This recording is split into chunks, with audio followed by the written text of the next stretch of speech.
ഉൽപ്പത്തി അധ്യായം 13. ഇങ്ങനെ അബ്രാമും ഭാര്യയും അവനുള്ളതൊക്കെയും അവനോടുകൂടെ ലോത്തും മിസ്രൈമിൽ നിന്ന് പുറപ്പെട്ട് തെക്കേ ദേശത്തു വന്നു. കന്നുകാലി, വെള്ളി, പൊന്ന് ഈ വകയിൽ അബ്രാം ബഹുസമ്പന്നനായിരുന്നു.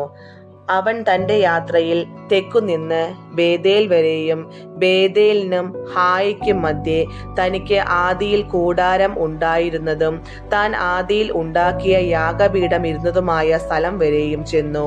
അവിടെ അബ്രാം യഹോവയുടെ നാമത്തിൽ ആരാധിച്ചു.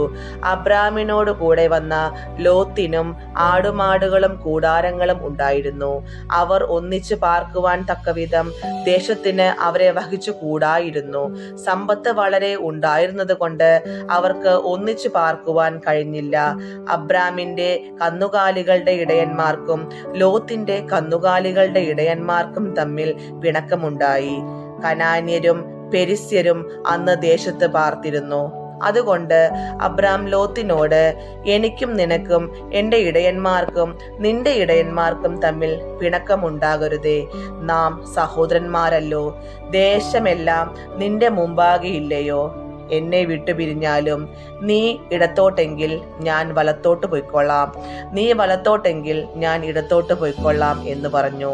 അപ്പോൾ ലോത്ത് നോക്കി യോർദാൻ അരികെയുള്ള പ്രദേശമൊക്കെയും നീരോട്ടമുള്ളതെന്ന് കണ്ടു. യഹോവ സോദോമിനെയും ഗൊമോറയെയും നശിപ്പിച്ചതിന് മുമ്പേ അത് യഹോവയുടെ തോട്ടം പോലെയും സോവർ വരെ മിസ്രൈം ദേശം പോലെയും ആയിരുന്നു. ലോത്ത് യോർദാൻ അരികെയുള്ള പ്രദേശമെല്ലാം തിരഞ്ഞെടുത്തു.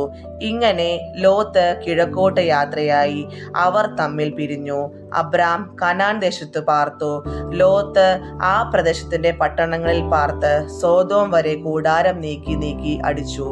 സോദോം നിവാസികൾ ദുഷ്ടന്മാരും യഹോവയുടെ മുമ്പാകെ മഹാപാപികളുമായിരുന്നു. ലോത്ത് അബ്രാമിനെ വിട്ടുപിരിഞ്ഞ ശേഷം യഹോവ അബ്രാമിനോട് അരുളി ചെയ്തത്, തലപൊക്കി നീ ഇരിക്കുന്ന സ്ഥലത്തു നിന്ന് വടക്കോട്ടും തെക്കോട്ടും കിഴക്കോട്ടും പടിഞ്ഞാറോട്ടും നോക്കുക.